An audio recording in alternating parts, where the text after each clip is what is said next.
श्री लक्ष्मी नारायण भगवान की, शंकर भगवान की, गुरु नानक देव की, सतगुरु टेमराम महाराज की, सतगुरु सर्वानंद महाराज की, सतगुरु शांति प्रकाश महाराज की, सतगुरु रघुनाथ राम महाराज की, गुरुदेव भगवान की, सर्व संतन की, प्रेम प्रकाश मंडल की, अमरापुर दरबार की, अमरलोक दरबार की, गंगा मैया की, भारत मंडल की जय।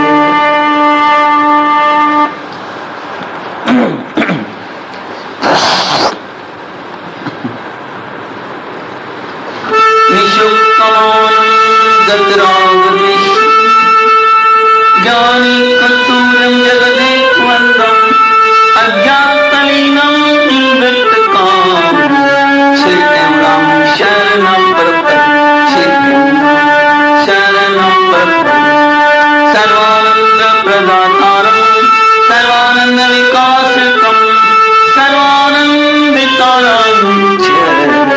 श्री सर्वानंदम नमामि श्री सर्वानंदम नमामि।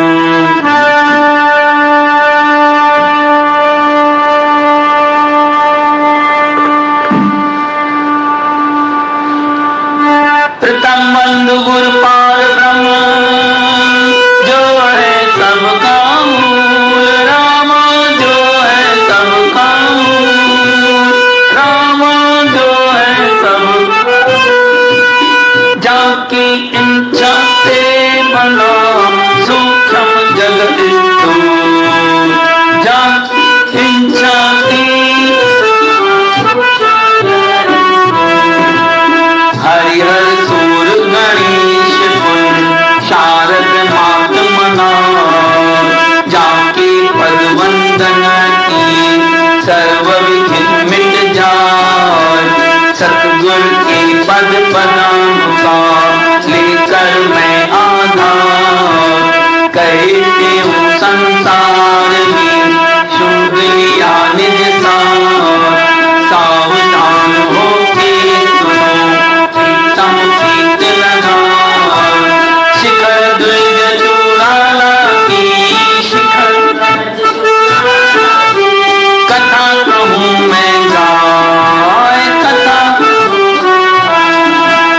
जा ज्ञान वैराग विज्ञाना है, पुन पत्रत धर्म प्रधाना है, जितनी जग नर नारी है इसके सब अधिकारी है, कहते हूँ जो सुन विचार पावे तो जन मोक्ष द्वार, मात गर्भ में तेरे नावे, मात गर्भ में तेरे नावे, अजर अमर घर माही समान, अजर अमर घर माही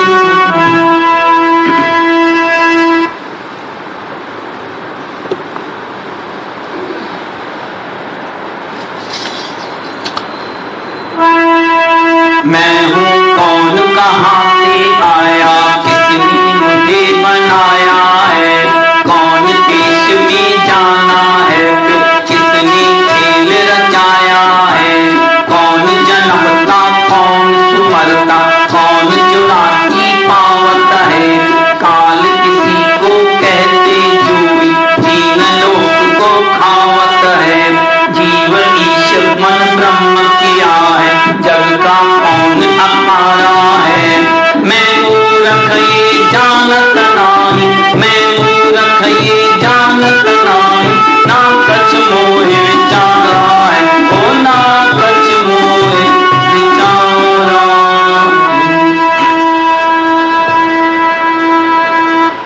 परमानंद परम श्रद्धेय सतगुरुदेव महाराज, उनके समक्ष बैठे मेरे आत्म स्वरूप सत्संगियों, प्रेम स्वरूप श्री राम, प्रेम स्वरूप सतनाम साखी,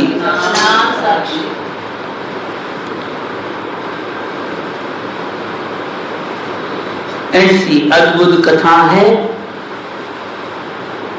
वेदांत का निचोड़ हमारे सतगुरु महाराज ने इसमें प्रकट किया है।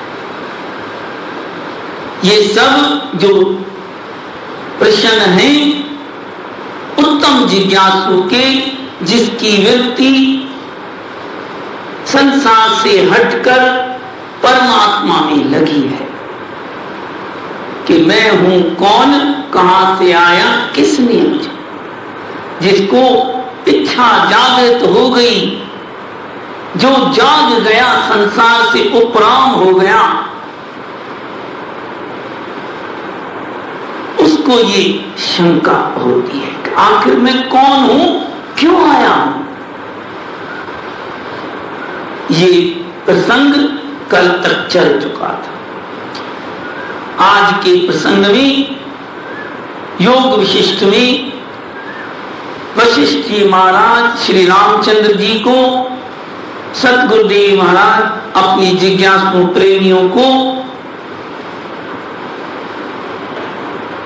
ये उपदेश करते हैं कि आगे हम भी ऐसे जाग जाएं, हम भी संसार से उदास हो जाएं।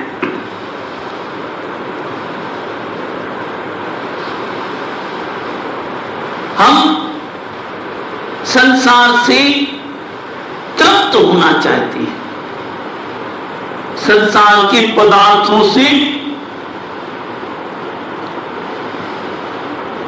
सुख प्राप्त करना चाहते हैं, जबकि वहां सुख है ही नहीं।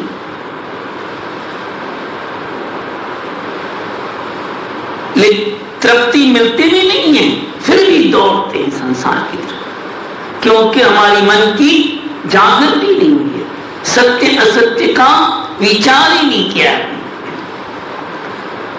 कवि कहते हैं गुरु महाराज कि जाग के अपने बारे में विचार करो। पहले तो अपने मन और इंद्रियों को सुजाग करें। कहते हूं कहता हूं करो सुजागी, कहता हूं करो भजन करे नित हो बड़ भागी, भजन करे नित हो बड़ भागी। पाओ निर्भय तेरा श्री राम जपो मन मेरा, पाओ निर्भय तेरा श्री राम जपो मन मेरा। यही जपन की वेरा श्री राम जपो मन मेरा, यही जपन की वेरा श्री राम जपो मन मेरा। और रामचंद्र की जय। प्रेम से श्री राम। तो राजा अभी जागा है और अपनी अंदर खोज रहा है कि मैं क्यों आया हूं, और गुरु की शरण में आकर ये प्रश्न करता है कि कौन देश में जाना है, फिर किसने खेल रचाया है, मैं आया क्यों हूं, और ये शरीर छूटने के बाद कौन से देश में जाऊंगा, और ये खेल सारा प्रकृति का किसने रचाया है।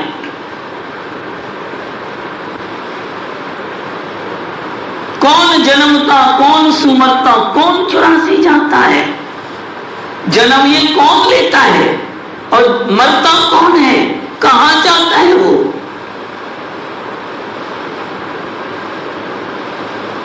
किसकी शक्ति से ये चल रहा है सृष्टि। कल बताई थी ना बात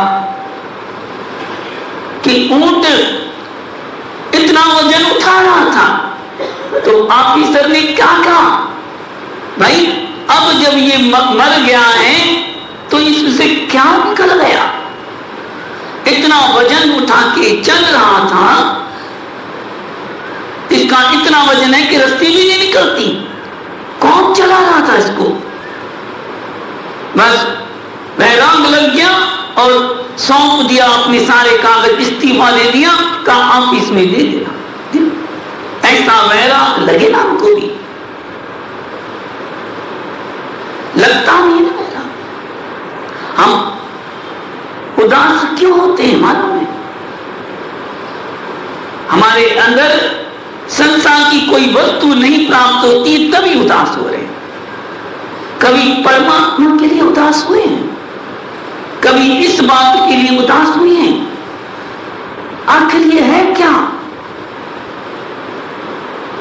कौन सा तत्व है? कौन है ये परमात्मा और मैं कौन हूं? कौन सा शक्ति का तत्व है जो ये सब चला रहा है? देखो, उसको लगन लग गई, सब छोड़ के चल दिया। उदासी का मुख्य कारण होता है जो हम चाहते हैं ना, वो बात नहीं होती है ना, वो पूरी नहीं होती है तो उदासी होती है। जो हम बनना चाहते हैं वो बन नहीं पाते हैं तो उदासी हो जाती है। किसी वस्तु की प्राप्ति चाहते हैं वो नहीं मिलती है तो उदासी हो जाती है। साधारण बात यह है। लेकिन जो परमात्मा की तरफ से सोच रहा है कि मैं अभी तक उसको पाया नहीं, अभी तक मुझे उसका दर्शन नहीं हुआ, और उपराम हो जाता है, मन में उदासी छा जाती है कि आखिर क्यों नहीं मिल रहा है। अंदर से टीस उठती है, क्यों नहीं परमात्मा मिलता है, और लग जाता है उसको। दृढ़ता होनी चाहिए। अगर मन में ना उपरामता आए तो एकदम दृढ़ता हो उस वस्तु को प्राप्त करने, या तो बहादुरी सी कुर्बानी करके निकल पड़े। बुद्ध ने कर दी ना कुर्बानी, छोड़ दिया घर बार, माता पिता पत्नी सब छोड़ दिया, बस मुझे उसकी खोज करनी है। चल पड़ा। शंकराचार्य ने सब कुछ छोड़ दिया। माता नाराज हो रही थी, लेकिन कहा माता मैं किसी और काम के लिए आया, संसार के काम के लिए नहीं आया, मुझे उसको रिझाना है। साईं देवराम ने कह दिया ना माता को कि माता मेरे को मत रोको, मैं किसी और काम के लिए आया। मेरे को संत वो साधु पुकार रहे हैं, उसकी पुकार सुन के मैं काल को देख रहा हूं, कभी पता नहीं आ जाए, मुझे मत, आप रोकेंगे तो भी नहीं रोक पाऊंगा। ऐसी लगन दो लग जाती है, तब आदमी वो जो चाहता है वो करता है, वो पाता है। फिर तभी इनको भी लगन लगी राजा शिखरध्वज को कि ये मुझे जानना है कि मैं कौन हूं, कौन जन्मता, कौन सुमरता, कौन 84 में कौन जाता है? कभी विचार किया है? प्रेम से श्री राम। मरते हैं ना, ये शरीर छूटता है। हमने जितने पाप किए या पुण्य किए, अच्छे काम किए या बुरे किए, भोगता कौन है? शरीर तो यहां खत्म हो जाता है, आत्मा में आना जाना नहीं है, आत्मा में सुख दुख भोगना है ही नहीं। फिर कौन सुख दुख भोगता है? नरक में कौन जाता है? विचार किया। साईं की जीवी पढ़े, अच्छी तरह पढ़ो, गहराई से पढ़ो, तो सारी ग्रंथियां खुलती चली जाएंगी, दिमाग खुल जाएगा। जीवी ऐसे नहीं है पढ़ने के लिए, परीक्षा देने के लिए सिर्फ नहीं, अपने कल्याण के लिए पढ़े हम। बुद्धपुरी और 5-7 संत और सब साईं के सामने के बैठ जाते थे और आध्यात्मिक विचार चलते थे। उसी समय एक ये भी चली थी बात कि कौन सुख दुख भोगता है? शरीर तो यहां खत्म हो जाता है, जल जाता है, आत्मा अजर अमर है, आना जाना नहीं, उसमें सुख दुख भोगना है ही नहीं। फिर कौन नरक में जाता है, कौन 84 में जाता है? यही शंका यहां पूछी जाती।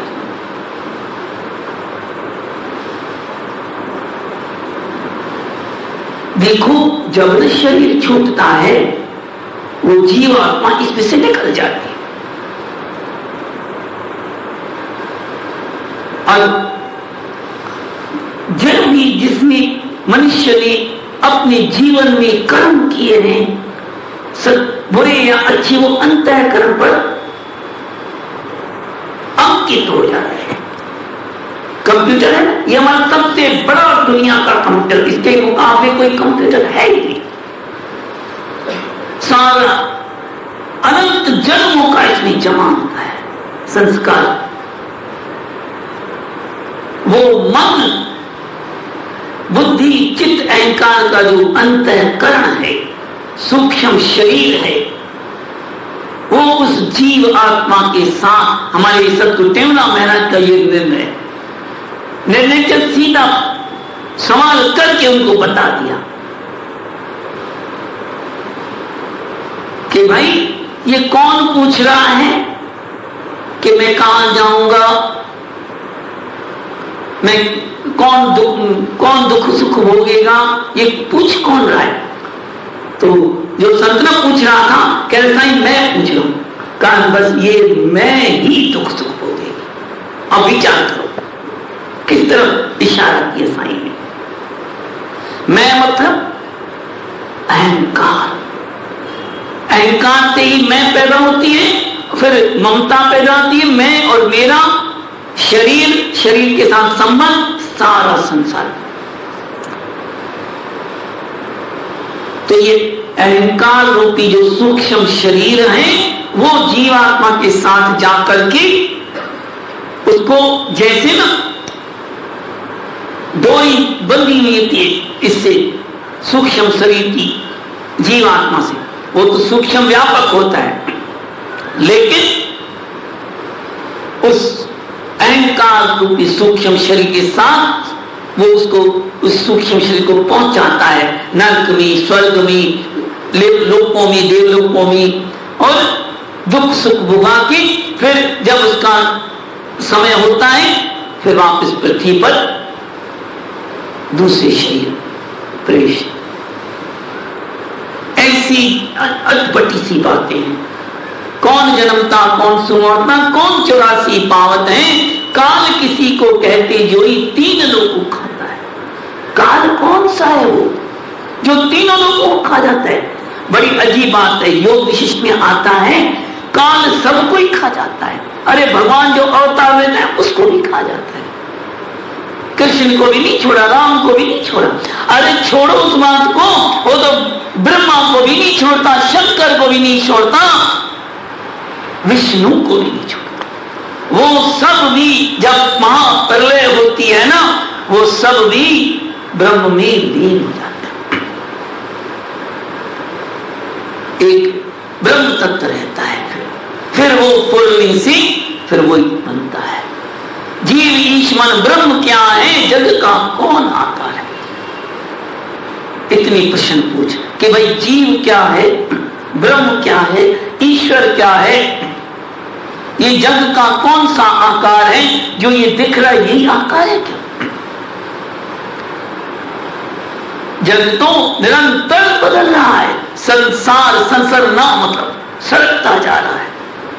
फिर जीव क्या है, ईश्वर क्या है? कैसे बना ये संसार का प्रपंच?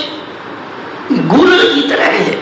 पेड़ होता है गूलर का, प्रेम से श्री राम, अनंत गूलर के फूल होते हैं। एक एक गूलर में बीज होते हैं, असंख्य छोटे छोटे फूल, फिर बीज होते हैं, असंख्य बीज होते हैं। एक एक गूलर का बीज एक एक सृष्टि की रचना कर देता है। उसके अंदर एक एक सृष्टि ब्रह्मांड समाया हुआ है। अब एक फूल में इतने बीज, इतनी सृष्टियां एक फूल में, सारे पेड़ में कितने फूल होंगे, कितनी सृष्टियां होगी, कितनी ब्रह्मा होंगे, कितने विष्णु, कितने शंकर, कितने जीव होंगे, पता ही नहीं, कुछ सीमा ही नहीं। कुछ हम वाणी से परे की बात है। बहुत वेदांत ये अटपटी बातें हैं। तो जीव ईश मन ब्रह्म क्या है, बहुत ऐसी बातें हैं जो वाणी से नहीं की जा सकती।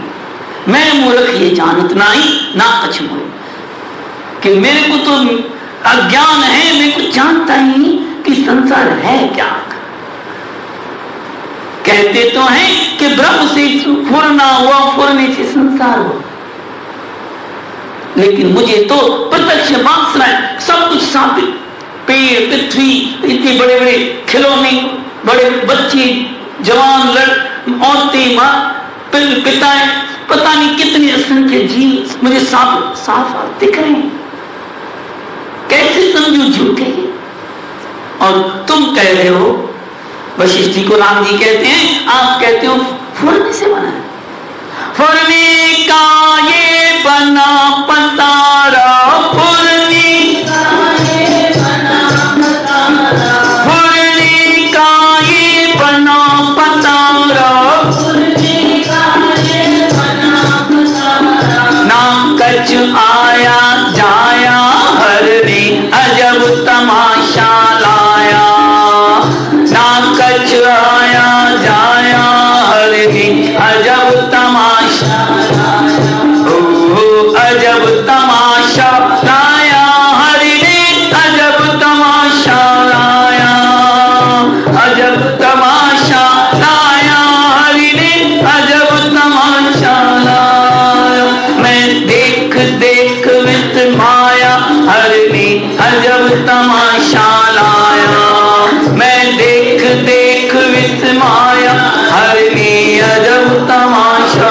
लाया, अजब तमाशा लाया, अजब तमाशा। प्रेम से श्री राम, बड़ा अजीब सा है, अद्भुत है।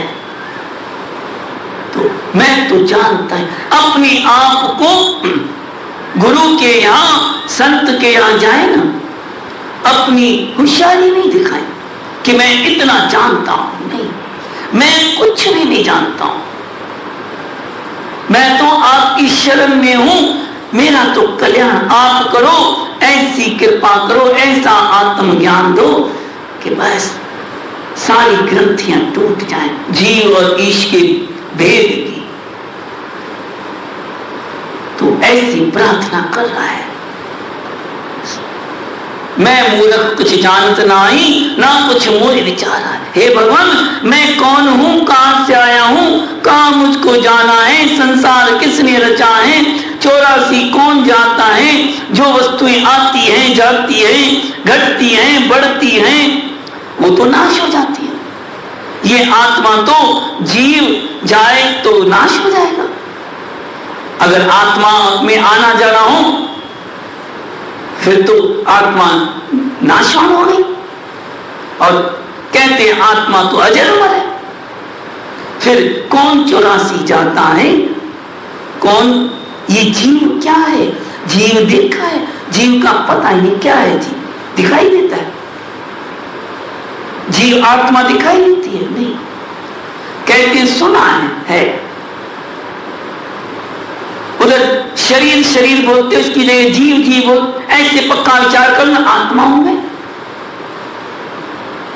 पक्का दृढ़ संकल्प करो कि मैं आत्मा ही हूं और स्थिर हो जाए। गुरु जो मंत्र देता है, कौन सा देता है, यही तो देता है। तो तुम ईश्वर के अंश हो। हम तो मूर्ख हैं, कुछ नहीं जानते, हमारे को विवेक नहीं है। आप ही कृपा करके हमें ये बताएं। इतना सुन गुरुदेव ने उतर दिया विचार, रामा उतर दिया विचार, रामा उतर दिया विचार, चतुर्वेद के तत्व को कहने लगे निर्धार, चतुर्वेद के तत्व को कहने लगे निर्धार। प्रेम से श्री राम। देखो, सतगुरु देखता है ये शिष्य कौन सी क्लास का है, पहली क्लास का है, 8वीं का है कि कॉलेज का है। पहली दूसरी क्लास वाले का है तो इसको कर्मों में लगाती, भाई अभी सेवा करो सेवा करो। 8वीं क्लास तक, 8वीं का है, मैट्रिक का है तो कब भक्ति करो भक्ति करो। और कॉलेज का है तो सीधा ज्ञान देते हैं। तो ऐसे ही देखा ये शिष्य उत्तम जिज्ञासु है, ज्ञान के लायक है। तो तभी उसने क्या सोचा कि चारों वेदों का निचोड़ अपने वचनों में विचार करके उतर दिया विचार चतुर्वेद के तत्व को, जो सार तत्व है उसका उस महापुरुष ने बताना शुरू किया। ऐसी व्यक्ति भाग्यशाली हैं जिनको ऐसे महापुरुष मिलते हैं। और संयोग होता है ये बड़ा अद्भुत, ये होती है भगवत कृपा, जिस पर ईश की कृपा हो जाती है। कहते हैं जिस पर ना ईश्वर की कृपा होती है उसको ही ये गुरु की प्राप्ति होती है और ऐसे सतगुरु की प्राप्ति होती है। और जो कि साक्षी और ब्रह्म की एकता बतला देता है। तो ऐसी सतगुरु हमको भी मिले, सतगुरु टेवराम महाराज जैसी, सतगुरु सर्वानंद महाराज जैसी, तो हम भी उनसे फायदा उठाए, जिन्होंने ऐसी अमोलक वचन सुनाए, जिनके आज भी ऐसा सुनते हैं तो आनंद आता है। तो सतगुरु उनको गुरु क्या कहने लगे, सभी ध्यान से सुनना। महापुरुष जो वाणी कहते हैं ना, उसको सुन के अपने अंदर हृदय में विचार करें। एक एक शब्द उनका अनेक हीरो जैसा होता है। ऐसे सतगुरु महाराज के वचन हैं जो हम विचार करेंगे, समझेंगे तो बड़ा आनंद आएगा। आनंद कहने से नहीं आएगा, उस पर हम विचार करेंगे और मन में स्थिर होंगे और उस पर चलेंगे तो ये आएगा। वस्तु जो हम खाएंगे तो आनंद आएगा, केवल वस्तु का नाम लेने से आनंद नहीं आएगा। तो पहले तो संतों के वचन सुनी, फिर उस पर विचार करें। तो गुरु महाराज क्या उनको उत्तर देते हैं, चतुर्वेद के तत्व को कहने लगे निर्दार, अक्रियात्म देव जो